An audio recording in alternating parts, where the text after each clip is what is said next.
tripla de Pedro. Acompanhou Jesus para Anás, Caifás, Herodes, até chegar em Pôncio Pilatos. Ela estava lá em todos os momentos.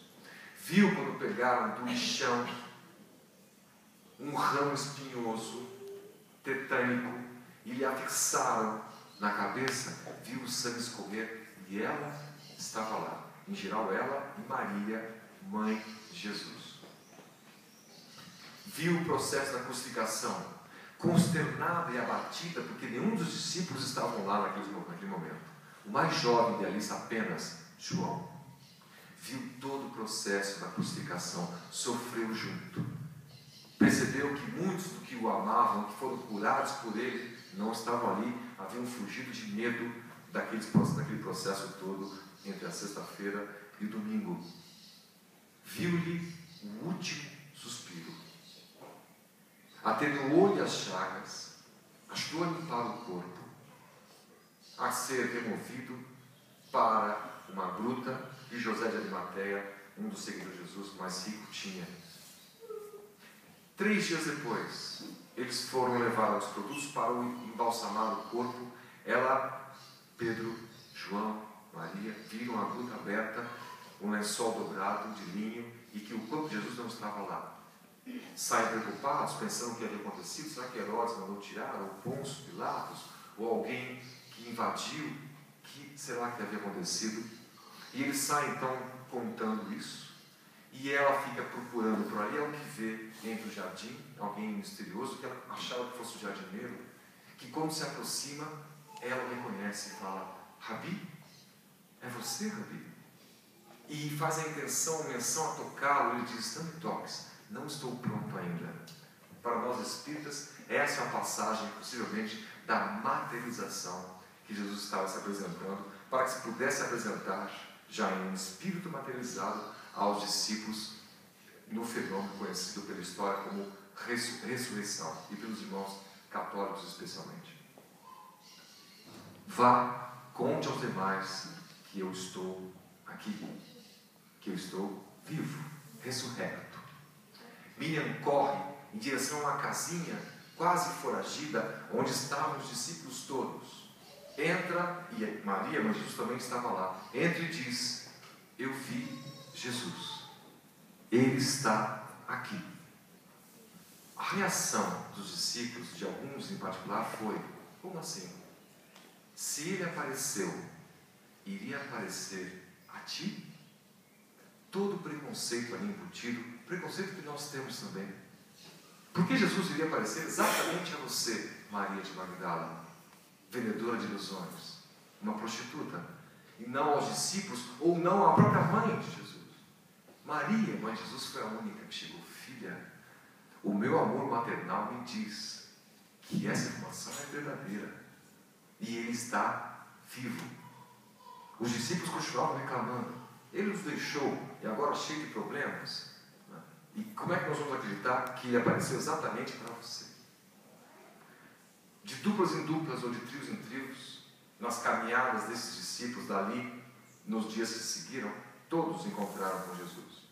A passagem mais conhecida de Tomé, que quando Jesus adentra a casa, ele não crendo, Jesus diz: toca-lhe as minhas chagas, também materializadas, para que aqueles espíritos, embora nobres, ainda embrutecidos, pudessem de fato acreditar que era Jesus que estava ali. São Tomé passou a história com essa visão da fé que titubeia, né? A fé que ainda não é completa. Eu acredito sim, mas não sei. Não é isso? Nós acreditamos nos espíritos luminares? Sim, mas não sei. Não é essa a nossa reação? De quando em quando? Quem perdeu um pai, uma mãe, diz: não, eu sei que ele está vivo. Eu sei que ele continua vivo, tenho certeza absoluta. Tenho certeza absoluta? Acho que sim. Acha ou não? Olha, vou dizer, não sei. Nos preocupa são as pessoas que teriam que ler uma carta psicografada para ter certeza. É uma postura de Tomé. Já basta a fé raciocinada. Não precisamos mais ter eventos específicos como esse para ter fé. Essa benesse que se vier é muito bem-vinda, nos consola, mas não deve servir de documento para que acreditássemos ou não. Não é assim que as coisas funcionam. Idem para a busca por saúde. Esta casa espírita em particular tem este trabalho maravilhoso, muito forte. As pessoas têm que aprender com a história de Maria de Magdala que a doença vem de dentro, não vem de fora.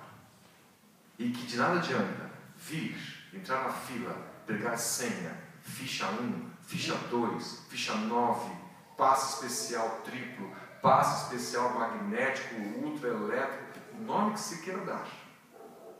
Se a postura interior é a mesma, não há mudança então. A transformação, que é o resumo da história de Maria de Magdala, é de dentro para fora. E é de tal maneira que a vida da pessoa passa a ser diferente dali em diante. Se nós conhecemos a doutrina espírita, frequentamos a casa, vemos as palestras, tomamos nosso passe, e a nossa vida é praticamente a mesma que tínhamos antes, das duas uma. Ou já tínhamos nossa história moral já muito bem resolvida, a tal ponto que a doutrina quase em nada nos agregou nesse tipo, já tínhamos conquistas, o que é muito difícil. Espíritos muito bons e santos entre nós, muito difícil.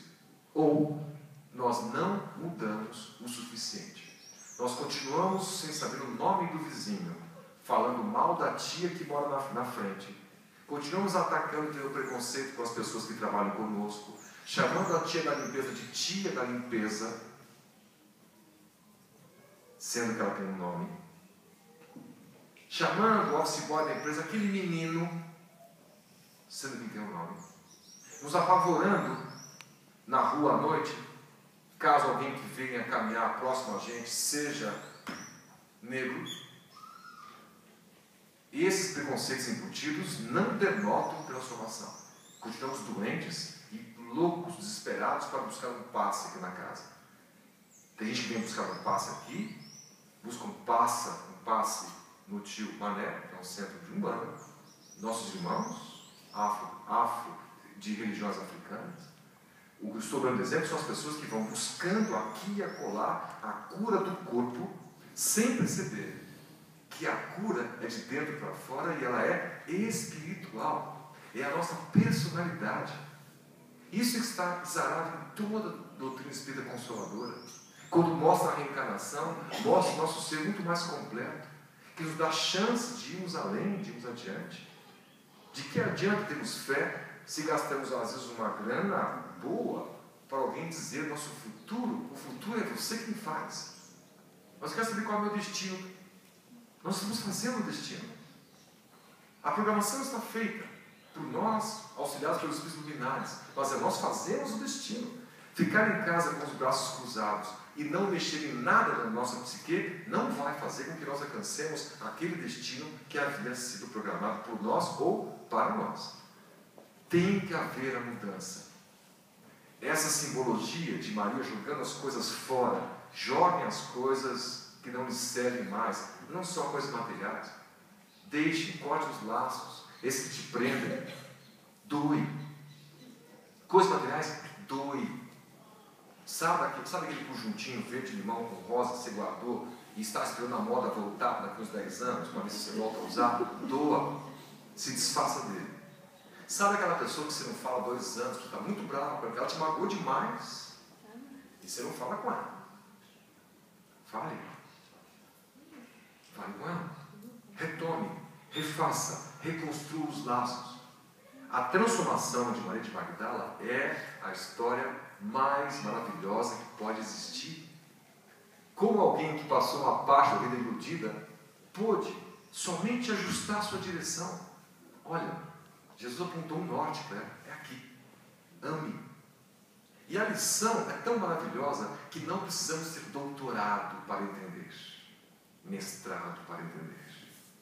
Tanto que essa solução não está nas academias, está dentro de cada um de nós, nos mais simples dos seres. O mais simples dos seres pode ser pai e mãe e ama incondicionalmente o seu filho, a não ser que de tão atrasado ainda moralmente, nem isso ele consiga, que despreze, que trate mal a sua própria família.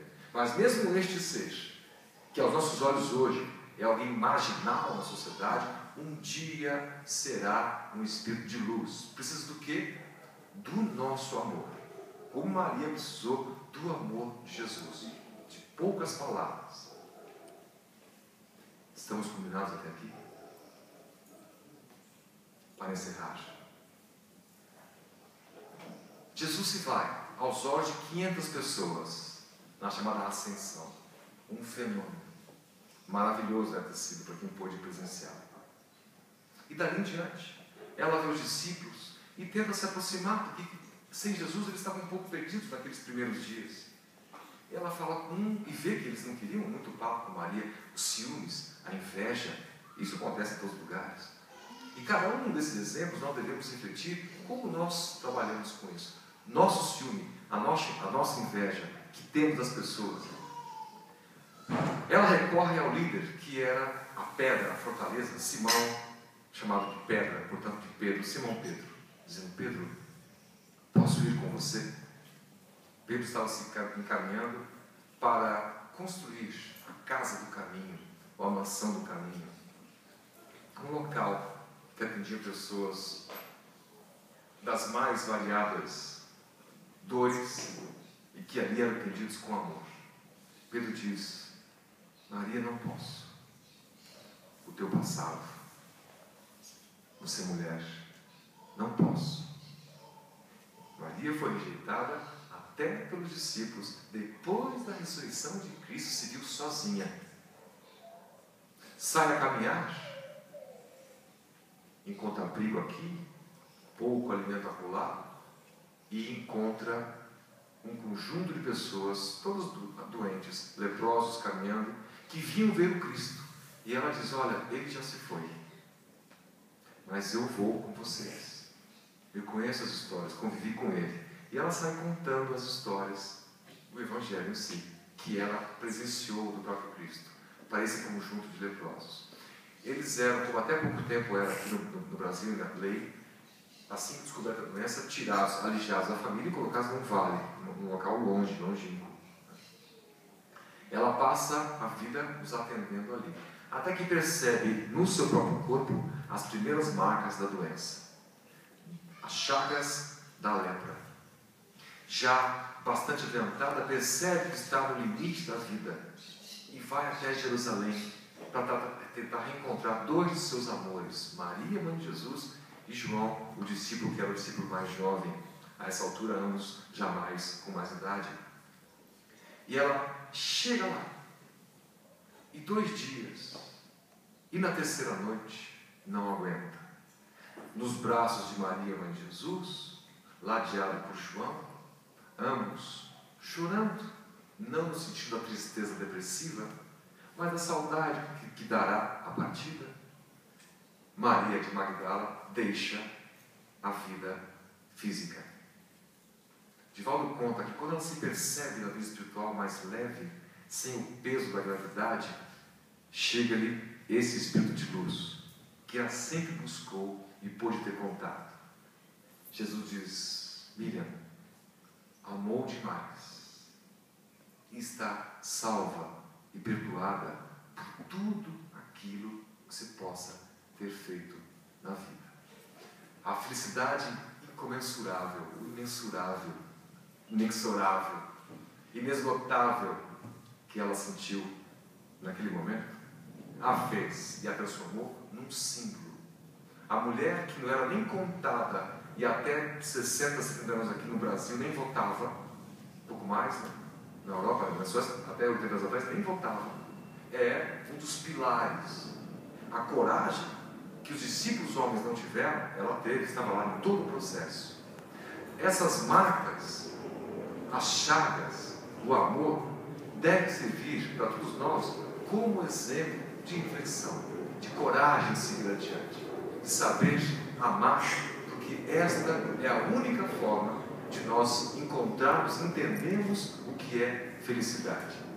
Quando nós podemos amar indistintamente, como podemos amar espontaneamente. E a quem quer que apareça em nossas vidas, que nós possamos falar dele, que é o nosso modelo e nosso guia. E se não soubermos de cor as passagens evangélicas, que possamos apenas dizer: ame os seus filhos. Mas eu não tenho filhos. ame os filhos